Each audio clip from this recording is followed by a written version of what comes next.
The Columbia Broadcasting System presents Norman Corwin's One World Flight.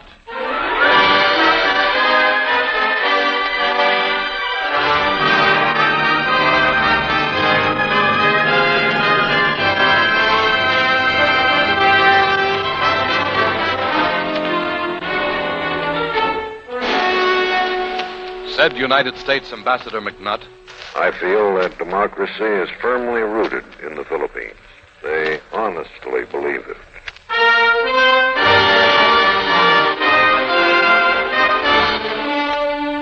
Said the Filipino scientist, Dr. Lava.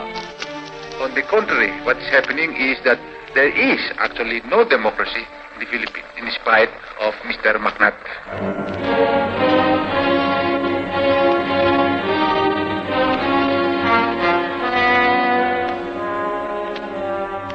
You have just heard two among several voices and sounds recorded inside the Philippine Islands to be heard tonight on this 10th of a series of 13 broadcasts based on Norman Corwin's recent 37,000 global tour as first winner of the Wendell Willkie One World Flight Award.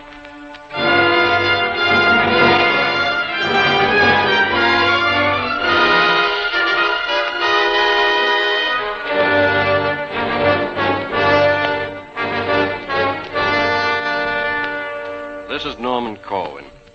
The plane from Tokyo to Manila lands at Naha, Okinawa around midnight for fuel and passengers, and it stays on the ground for 2 hours. To thousands of American boys, it had been a last stop, but there was nothing around the airport now to indicate that a war had blown through here. It seemed in the dead of night like any wayside fueling stop on a long flight. A shack or two with a radio range, a small control tower, nothing for the traveler to do but sit or stroll. The moon was bright overhead, but off on the horizon, lightning jabbed the sky with silent flashings like the ghost of some bygone battle. I ambled around the field, found a ping-pong table on its last 3 legs, long ago abandoned to the weather. I stretched out on it. The night was calm and cool and quiet, and I thought as I watched the distant electrical storm of some of the hot and turbulent countries we had visited in the course of the One World Flight. The peace was now 13 months old, and men were still killing each other over political differences. In Poland, Italy, India, China, there was violence ranging from throat-slitting in a back alley through pogroms, riots, and civil war. I wondered about dispatches which had been coming out of our next stop. Reports of attacks by Philippine military police against a peasant movement in central Luzon. When I had left New York 3 months earlier, I was under the impression that the Filipinos were rebuilding their country as fast as they could, that they were delighted with the independence granted them by the United States and were well started on their new nationhood. Whether or not this assumption was naive and uninformed, I would soon find out, because our C-54 was all gassed up now and ready to take off for Manila, 900 miles away.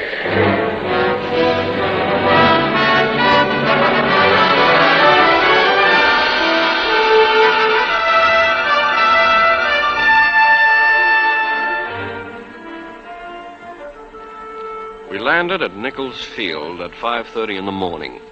The sun had barely edged over the horizon, and it was already hot. There was no provision at the terminal to handle passengers or baggage, no transportation into the city, no telephone service. We hailed a truck finally. We hopped on it and rode in.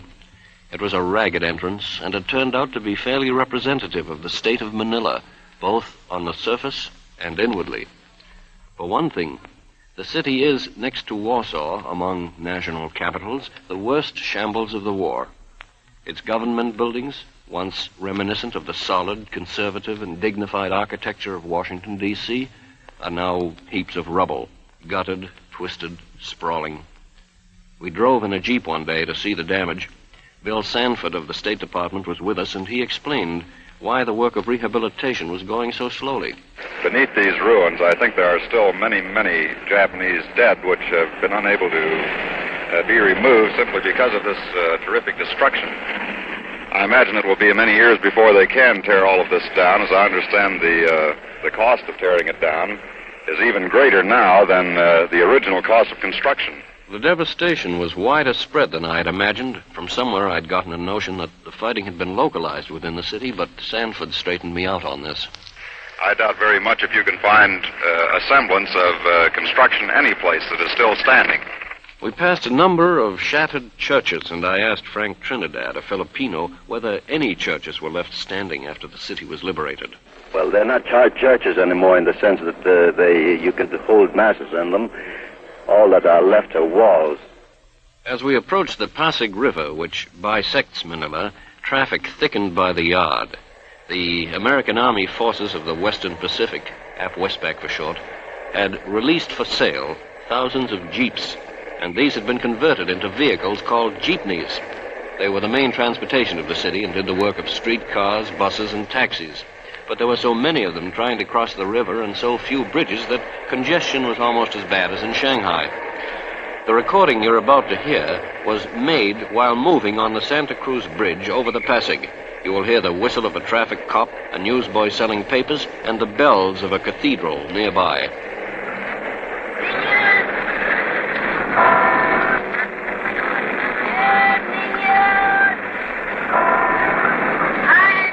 In two unfortunate respects, Manila resembled Warsaw.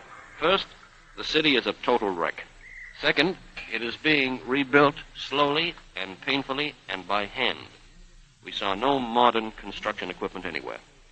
At the Hotel Manila, which was the Waldorf Astoria of the Philippines until it was smashed in the fighting, repairs went on at snail's pace.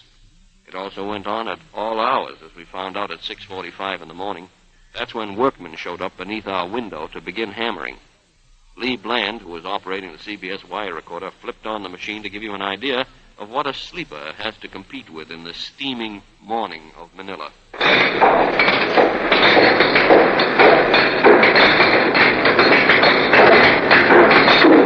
That sound last fall was characteristic of the whole city. Wherever you went, men were hammering. I did not once see a riveting machine, a steam shovel, a bulldozer, a tractor. Consequently, as with Warsaw, the prospect of rebuilding Manila is one that must be thought of not in terms of a year or two, but of a generation. One of the best descriptions of conditions in the third month of the Philippine Republic was given by its president, Manuel Rojas, whom we interviewed in his office in the Malacanan Palace. Large numbers of people are unemployed. Homes, mills, shops, stores, and factories are in shambles. Our public buildings are, as you can see by looking out this window, in utter ruin. The job of reconstruction and rehabilitation is a gigantic job. Mr. Rojas received us in an immense wood-paneled, air-conditioned room. He wore a plain, undecorated khaki uniform. In the center of his desk, flanked by miniature flags of the United States and the Philippine Republic, was a statuette of Franklin D. Roosevelt. It was cool and comfortable in the president's office, but outside it was hot and humid. Thunderheads were piling up east of the city. Also piling up inside and outside of the country was public opinion. Opinion pro and con the man who sat across the desk from us. By his enemies, he had been called a quisling who collaborated with the Japanese, a dictator who was using fascist tactics against his own people. By his admirers, he had been called a democratic, patriotic, heroic, and wise leader. Paul V. McNutt, the last governor of the Philippines as a territory of the United States and, after its independence, our first ambassador, was outspoken in his support of the president. In an interview, of which you will hear more later, Ambassador McNutt said, I've dealt with many public officials in my life. I have never dealt with one on a more satisfactory basis than with President Rojas. He is a dynamic and a wise leader. His people are accustomed to following leadership. They will do well to follow his. But not long before our visit, former Secretary of the Interior Harold Ickes had publicly attacked the Rojas government as, quote, a fascist dictatorship under which a newly liberated people was being shackled, end of quote. He charged that the Rojas administration, in refusing to seat 8 opposition congressmen who had been elected in central Luzon, had given what he called proof of its anti-democratic character, and he went on to charge that the undemocratic aims and program of Rojas had the sympathetic support of American army and government representatives. Whether or not this was true, there was no question about the shooting in central Luzon. An organization of peasants named the Hukbalahaps, who had fought as guerrillas against the Japanese, had made demands for land reform and expressed generally sharp opposition to Rojas. They were in possession of small arms which they had kept after the anti-Japanese fighting, and Rojas demanded that these be surrendered. The demand was resisted on the grounds that armed bands, allegedly subsidized by Philippine landlords, were terrorizing the peasants. In any case, there had been some nasty fighting north of Manila between government MPs and the Hukbalahaps, and it was still going on. I asked President Rojas about these disturbances. People today are more conscious of their right to a decent livelihood. They're also more impatient. The actual disturbances to which you refer are indicative of their impatience, as well as of certain political currents of thought which have found some root here. We do have problems of law and order. They are not, except for a very few individuals, protests against the government or the democratic form of government.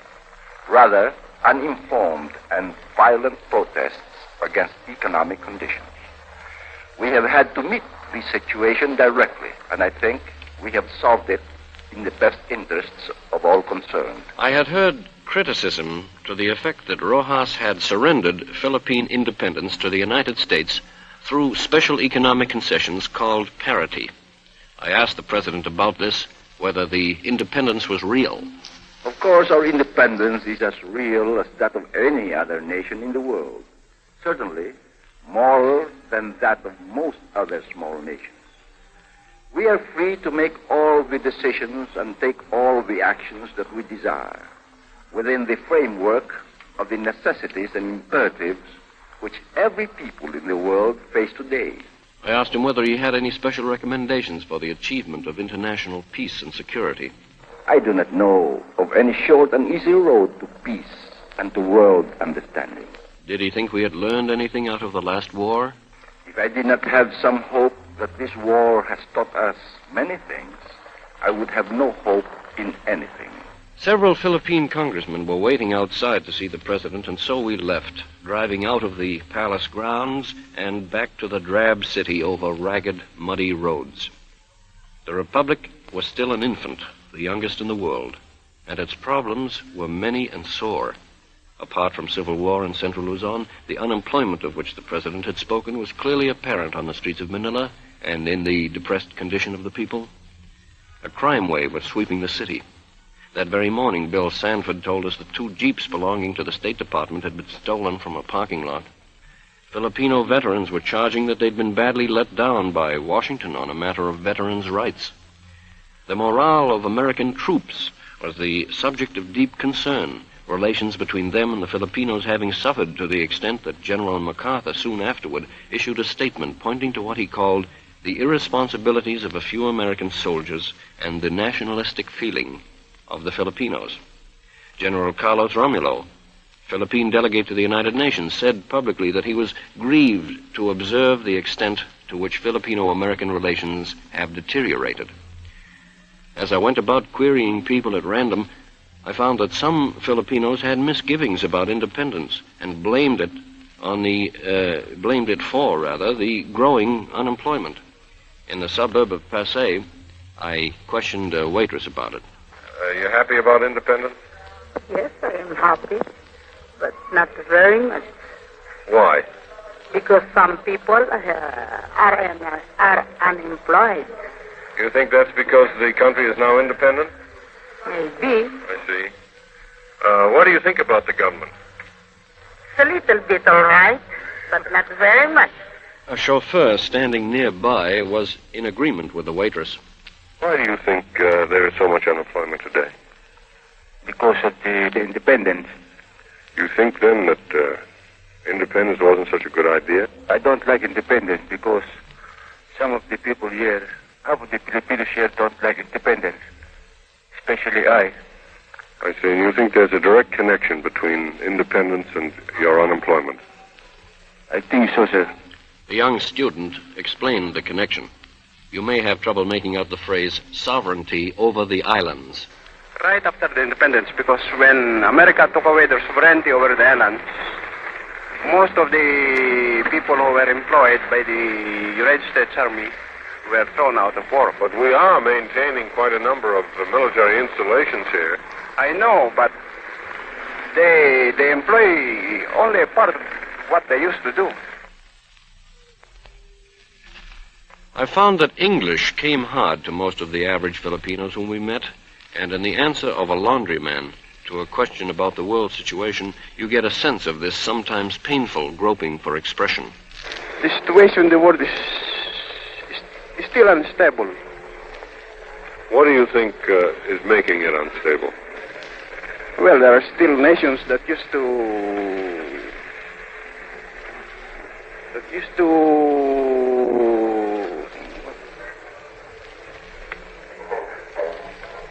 they want to get more power by themselves, you see? This man was staunchly pro-American and pro-Rojas. When I asked what he would recommend as a means of stabilizing the world, he answered, I would uphold the democratic principle of government. As a matter of fact, I have adopted the American life. Other than that, I could not accept anything else. You are satisfied with the Rojas administration? I'm satisfied. That burst of music you heard in the last pause there was coming from a radio across the street from this man's laundry shop. The radio stations of the city, there were 4 of them, followed the American pattern closely. Some of their daily programs were named Early Bird, Health Club, Shopping Guide, Philippine Homemakers Club, True Confessions with Aunt Patricia, and Bridge to Dreamland. I heard very little Spanish or Tagalog spoken except on occasional news broadcasts. The cultural life of the city seemed to be pretty much confined to radio, press, and films, and in this respect it was little different from that of any medium-sized American city. The same movies were playing, the newspapers used American wire services, the dance bands played pop tunes current in New York. There was, however, great individuality in the press. Political criticism was as violent as in America, but it was sometimes more colorful. For example, in the Star Reporter, a columnist named Carlos Sison was running a series of columns under the bold heading, People of the Philippines versus Manuel Rojas for the crime of treason. The columns consisted of an imaginary trial in which the president submitted to cross-examination with satirically self-incriminating answers. Ambassador McNutt was the number 2 target of the anti-Rojas factions, and he was constantly figuring in political columns and editorials. We went to see Mr. McNutt at the American Embassy one day. The ambassador is a big man, handsome, prematurely white-haired. He tilted back in his chair as he spoke, and he looked out through a window over a vista of ruins. I feel that democracy is firmly rooted in the Philippines. They honestly believe it. They are not merely giving lip homage to a word or a thought or an idea. They are fundamentally democratic. I asked Mr. McNutt whether he thought unity could be achieved soon within the Philippines. Yes, there is nothing basic in the way of achievement of unity in the Philippines today. We see some manifestations of disorder, a disorder which has existed for many years, growing out of a feudal system of landholding, growing out of an increase in population.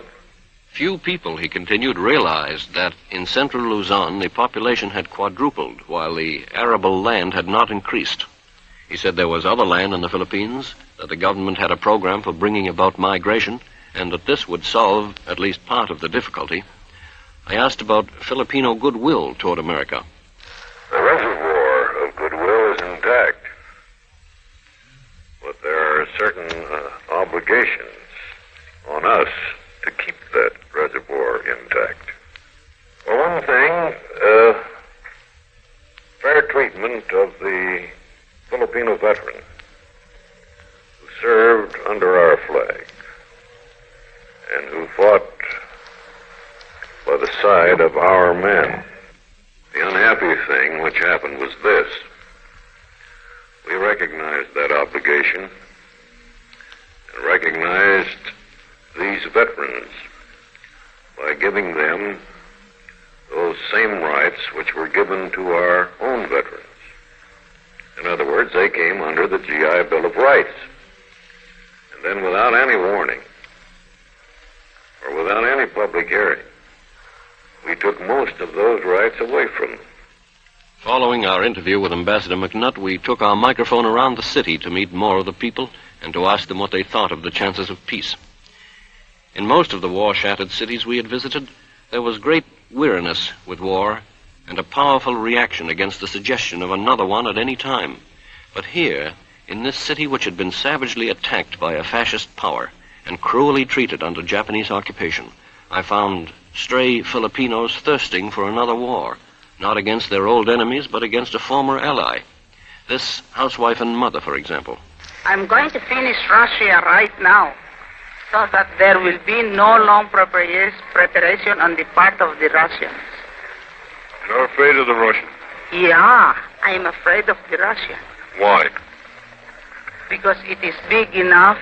It is a big nation to be afraid of. Russia is the atomic bomb right now. How do you know? Oh, it is true. It is in newspaper. What newspaper? Every newspaper. I haven't seen it in any Every newspaper. newspaper says that the Russian has discovered the secret of the atomic bomb. There were several views along that order, and based on that level of information, one of the more moderate responses was from a young clerk. You think we're going to have another war? As for me, I believe so, but many years more to come. But he thought that the longer we go without war, the better the chances of avoiding one altogether. Once you can forestall a war, there is much probability that it would forestall forever. As in other countries, we were at no time attempting to poll opinion. But from those whom we did interview in Manila, I gathered that they were vaguely afraid of communism growing up inside their country. They seemed about evenly divided in their sympathies for the Hukbalahaps. They professed to be largely pro-American, but not that largely pro-Rojas. There were deviations from this, of course, such as the estimate of conditions in the Philippines made by Mrs. Benedict Orell, wife of an American businessman. I think that for the first time I've seen what imperialism means and what fascism means as far as disturbing the day-to-day living of the people. We in the United States have it easy. When we attend a meeting at night, we don't attend it with a pistol to protect ourselves. We don't have to be chaperoned. The girls aren't afraid to go out in the evening and aren't afraid to return home on the street. But here it's different. When you leave your home, you don't know if you're returning to your home. And then there was Dr. Vicente Lava, a prominent scientist, degree of Doctor of Philosophy from Columbia University. We interviewed him at his home in the countryside. He was deeply disturbed about the state of both the Philippines and the world. Of the situation at home, he said, All I know is that certain things are done in the Philippines along fascist or semi-fascist lines. They have apparently the backing or the support of the ambassador or the high commissioner. I asked what he meant by things being done along fascist lines. Lack of civil rights, people cannot meet, people are driven away from their homes, people are tortured, they are imprisoned without warrants of arrest, many of them killed. He charged that the Hukbalahap fighting in central Luzon was essentially due to the landholders and their agents with the help of government military police. He said the MPs had been raiding villages and destroying crops. There is no way out for the people except to fight and defend themselves. On the subject of peace and war, he said that he had prophesied the last war, even to the point of its being started in the Pacific by the Japanese, but that he did not believe there would be a third world war. I asked whether he thought it possible that we might achieve the one world of Wendell Willkie's ideal within 4 or 5 generations. 4 or 5 generations would mean around about 120 to 150 years, sir. I think we can have it. Do you think we're going to have to fight our way through some terrible wars before then? Not if the American people now take a very clear-cut stand on their foreign policy.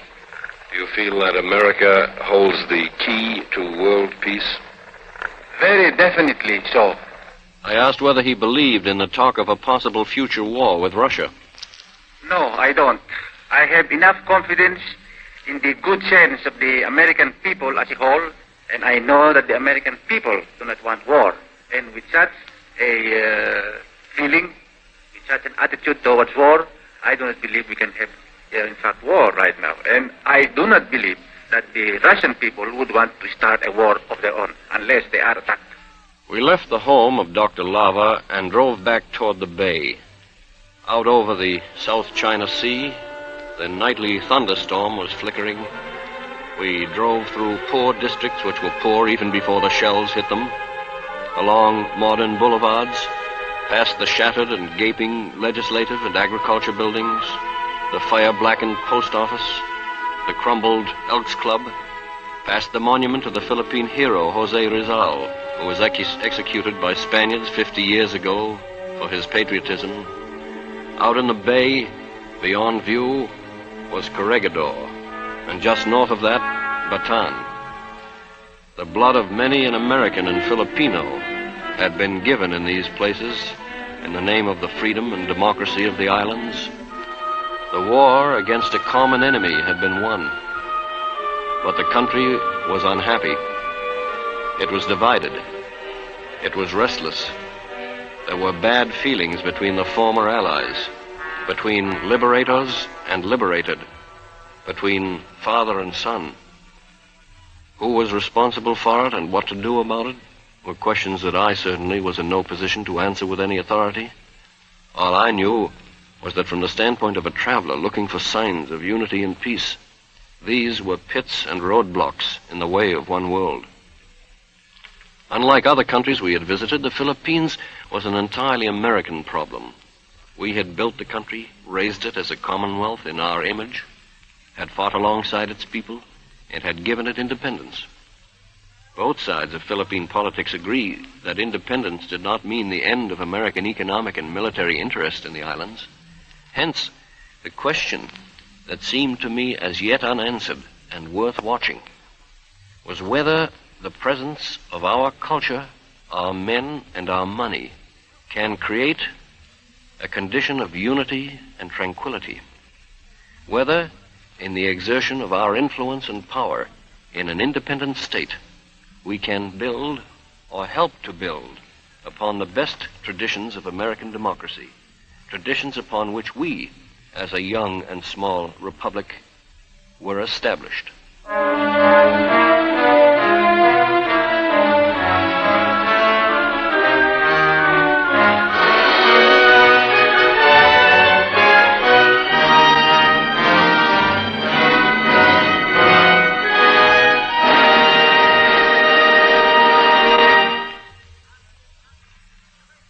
You have been listening to Norman Corwin, first winner of the Wendell Willkie One World Flight Award, in the 10th of a series of broadcasts based on his recent 37,000-mile global tour. All recorded voices heard on this broadcast were transcribed in the Philippine Republic. Next week at this same time, One World Flight visits Australia. Tonight's musical score was composed and directed by Alexander Semler. Guy Della Chapa was associate director. This is CBS, the Columbia Broadcasting System.